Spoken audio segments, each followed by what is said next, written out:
Hi Aries, welcome to your November reading. It's actually from the eclipse on the 8th onward, but let's get into it. Okay, so for Aries, this is a huge time of change. Taurus right in front of you has Uranus there and the North Node, and as of the 8th, the lunar eclipse, whose effects we'll feel all throughout the next 6 months. And for you,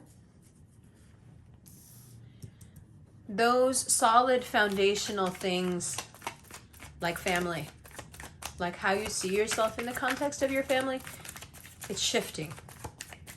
So it's a time of change, but it's also a time of emotional upheaval that leads to emotional healing, like when you need to break a bone and reset it.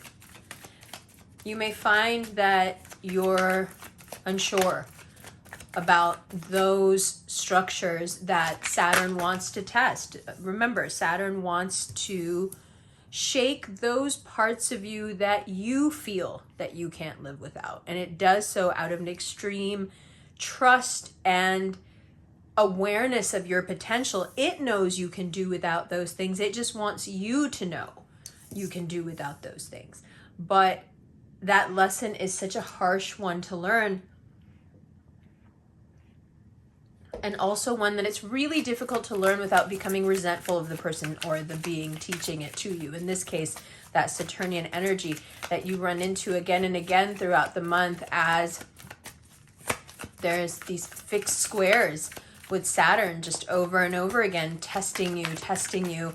You know, money is not as good as you thought it was going to be. Money's a bit slower than you thought it was going to be. Your bad habits or the things that you've done wrong in the past seem to be put on Front Street. It doesn't really make sense why, right? There is this illusion that you've had up until now about who you are in your life, but also what role you play in other people's lives. Now, this doesn't necessarily mean that you're less than what you thought you were. In a lot of cases, you're a lot more. You mean a lot more to people than you think you do. The point is that this is a time of disillusionment when it comes to those personal relationships. You're seeing how you really, where you really stand with people and how they really feel about you. So for a lot of you, this is very welcome, right? Because you've been feeling like lonely and like people don't love you. You've been feeling isolated. So it's really nice to see people go out of their way to express how much they love you. For those of you who have spent most of your life feeling like everybody loves me, I can never do anything wrong, this can be a really harrowing time because you see the reality of what people actually feel about you and why they feel that way about you. So it can feel a bit judgmental, right? It can feel like people are judging you. It can feel like you're being taken down to the bare minimum. But if you look at it as a way to be rebuilt, and if you take people's aggression against you as a form of indicating to you, you know, where the flaws are instead of taking it personally, you can make the best of it. Right? But that disillusionment is going to happen whether someone else points it out or not. Because the universe, and especially this North Node Uranus square with everything, it wants to show you where you're hanging on and holding on to something that you can no longer hold on to.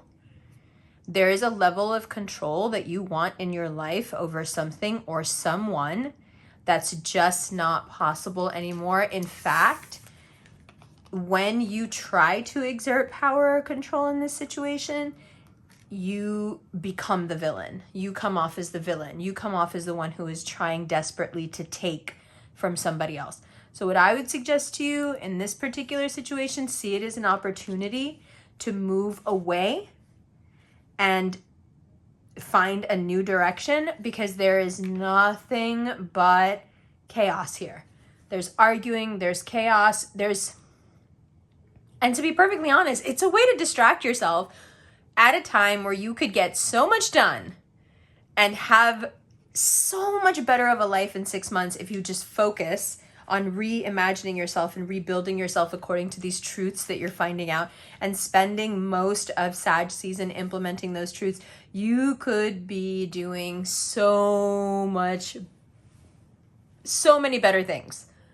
You could be doing so much more than trying to exert control over a situation, a person, a happening that's just slipped out of your grasp. So a lot of times when something gets away from an Aries, it's really difficult for you guys to recover,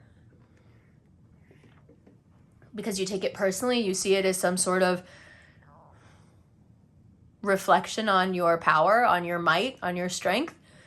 But in this case, this breaking off, this breaking away actually will make you a lot stronger, because it'll make you have to rely more on yourself. There is a huge element of codependency here. So having to rely more on yourself, not being able to loop into this energy exchange, yeah, it's jarring because you have to do something different. You have to find a new way. But that's good. Reinventing yourself on a much stronger and more sane foundation is good. It's a better basis for a relationship. It's a better basis for a career. It's something you can actually build on and stand on top of and win, right? Instead of being involved in this kind of baseless, continuous, energetic, toxic spiral where you're basically getting some energetic form of what you need, but not really. You could be making that much energy in droves on your own if you were more focused on your own shit. And that's what November is really keen to get across to you, is like, this can't be about other people. As soon as you focus just on yourself, especially if you're moving away from family, moving away from friends, you're moving towards your own future. You're moving towards your own financial stability. And not letting too many people in on this, and not being overly chatty, especially with family, about this, and keeping to yourself. I know that's not your nature, but it will do wonders for you. It'll help you keep your nerve.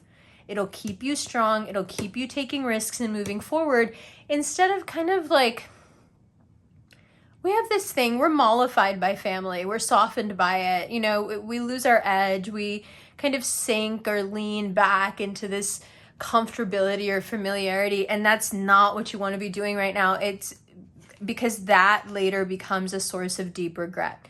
Right now, you need to be on that edge where you are being shown truths, where relationships are cracking and breaking so you can get into better ones, where you can see the love that you want without something in the way that you're doing for right now. Because it's this, like, I'm doing it for right now. That's like, you're not in the present, you're not in the past, you're nowhere. You take yourself completely out of the game when you do stuff like that. So it's completely unnecessary. Don't do that. Now is the time to work and plan and plant and move forward, and not have to do it by relying on anybody else. The Magician is very clear. These are your tools. This is your table. Everything you need, says the Magician, you already have. It's a very important card to focus on in the context of this reading, because so much of this reading is about you thinking that there's some element out there, some person, something, some approval, some grant, some admission, some whatever, that will make you whole, that makes you who you are. And Saturn really deeply dislikes this sort of sentiment and this sort of logic. Well, this way of thinking. It's not logical is the issue, right? So yes, there are moments in November where you have this deep sense of loneliness, like, fuck, like, this is the thing that I was dependent on. But that should immediately be followed by the thought, that codependency keeps me from my greatness. I don't need anybody to reach the top. I am meant to reach the top on my own. Even if what I choose to do when I get there is just jump to the next mountain and get to the top of that one, and then jump to that. If that's what I'm going to do, then that's what I'm going to do.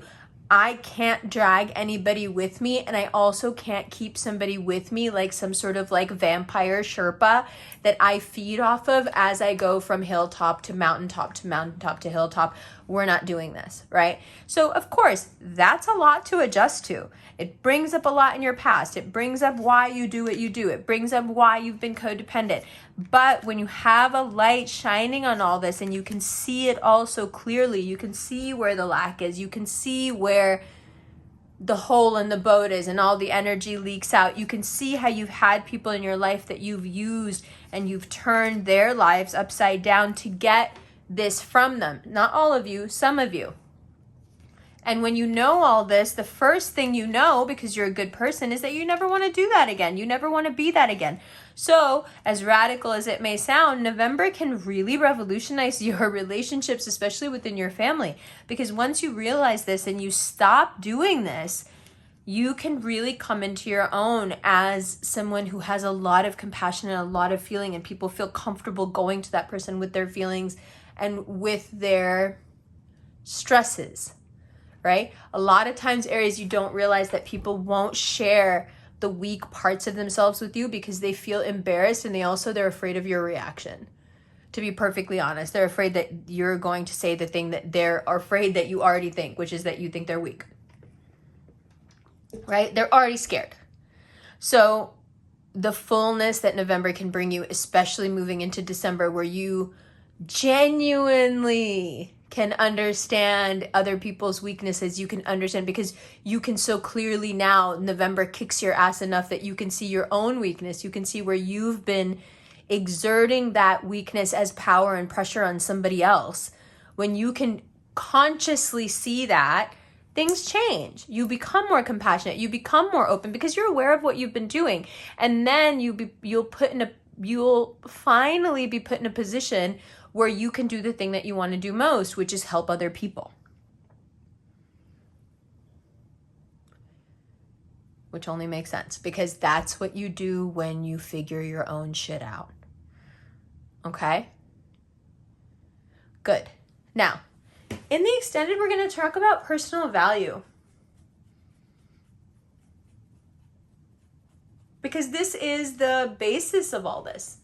Personal value and the realities that you've been ignoring that now threaten to, in this still water, threaten to drown you. But when it comes to personal value, what needs to change? What do you need to add to your lifestyle? What are these ways of thinking that you can implement within your lifestyle that really does lift your personal value and take you out of the thinking that it would ever create that dynamic again between you and somebody or something? So there's a lot of liberation to be had, but it's on the back of these extreme self-truths that are revealed, right? But once we have those self-truths and we can translate them into actions and ways of thinking that add personal value, well, then, you're off to a running start. If between that, the stuff we'll talk about in the extended, between that and not using eating or shopping to inflate your sense of worth. So this goes more into what we'll talk about then. But focusing there, that's a little tidbit for you, will do wonders. Not finding false ways to inflate yourself is a great place to start. But we'll get into the nitty-gritty of it in the extended right now on Patreon and on Vimeo. Love you.